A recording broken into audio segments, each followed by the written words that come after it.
Penguin Random House Audio presents The Royal Governess, a novel of Queen Elizabeth II's childhood, by Wendy Holden.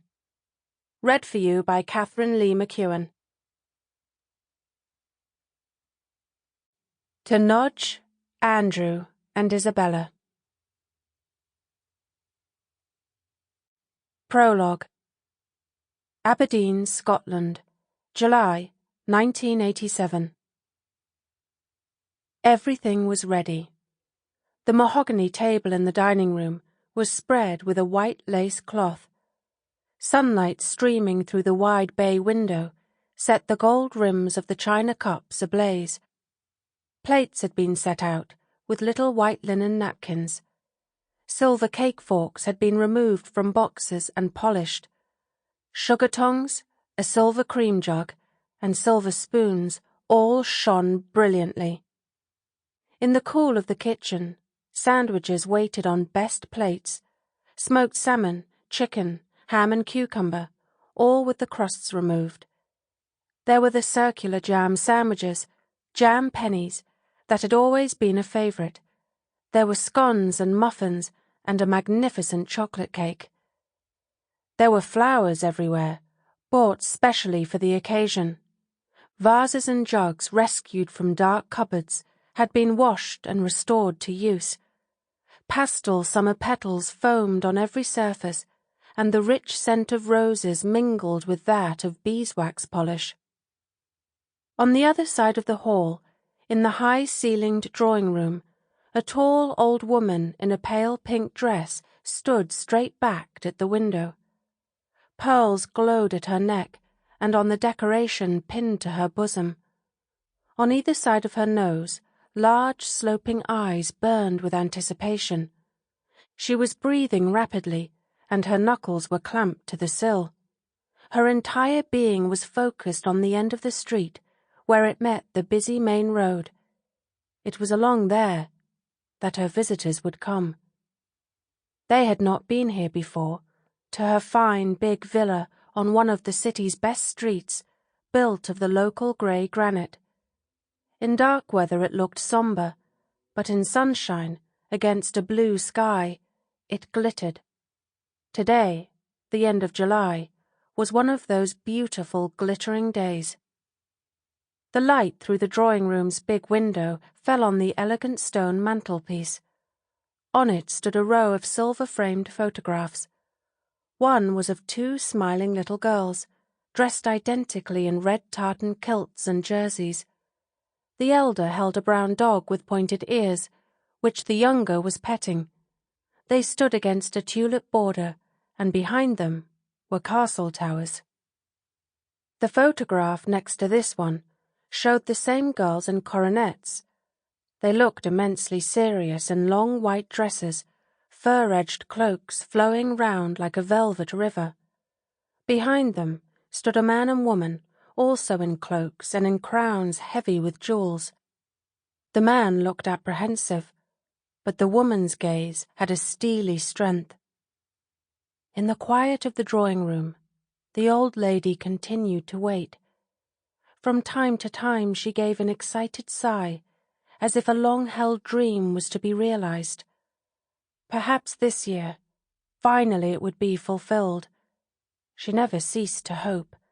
It was hope that, annually, led her to polish the silver, select the flowers with care, cut the sandwiches. The only other sound was the tick of a grandfather clock. Flames danced in the fireplace between the arched alcoves. Summer it may be, but big Scottish houses could be cool, Scottish castles even cooler. Few people knew that better than she did. Now, the woman held her breath. The moment had arrived.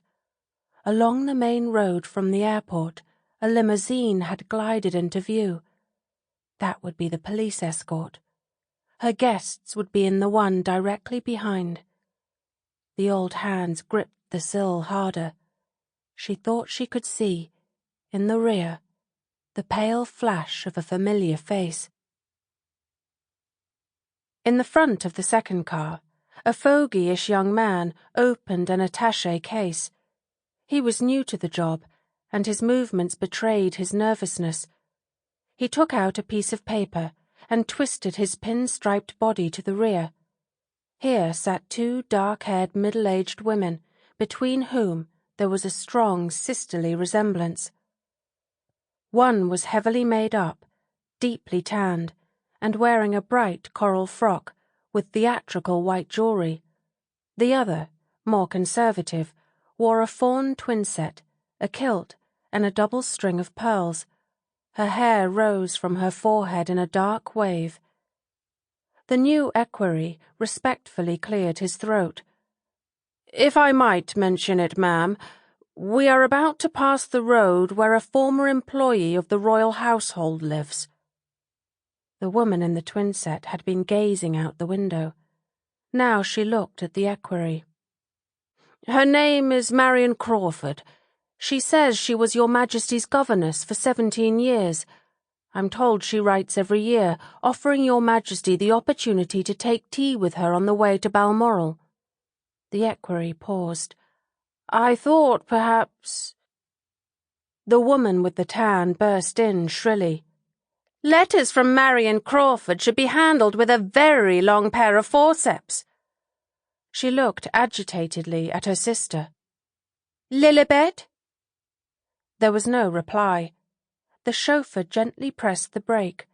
A blue street sign signalled the end of the old woman's road. Up in the house, behind the gleaming drawing-room window, the wrinkled hand was waving frantically. The cars had slowed.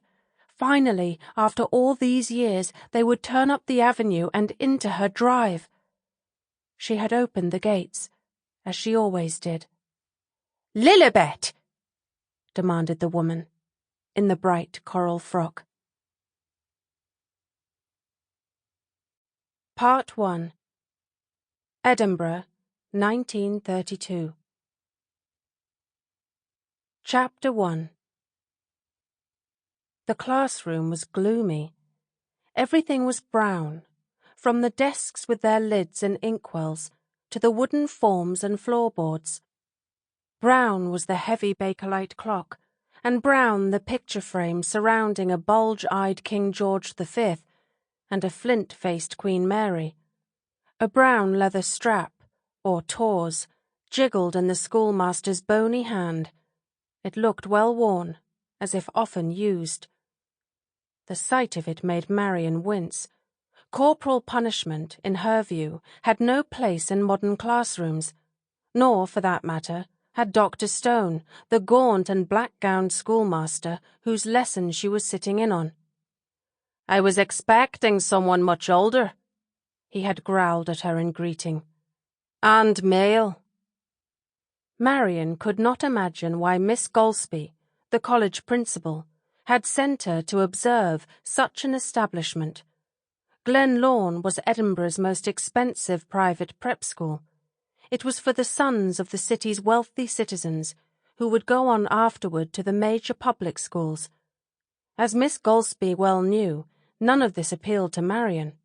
Her interests were at the other end of the social scale.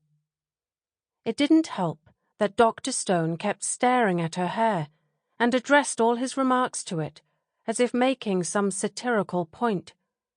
The new short crop was supposed to look chic, fashionable, and emancipated. But did she actually resemble a skinned rabbit? "Set at the back," Dr. Stone told her hair. Marion rallied. She had had enough of this. At least she had hair, short though it was.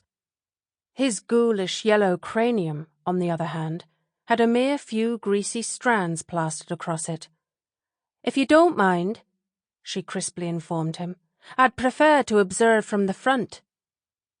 Looking for an unoccupied chair, she spotted one in the shadowy corner, seat turned to the wall.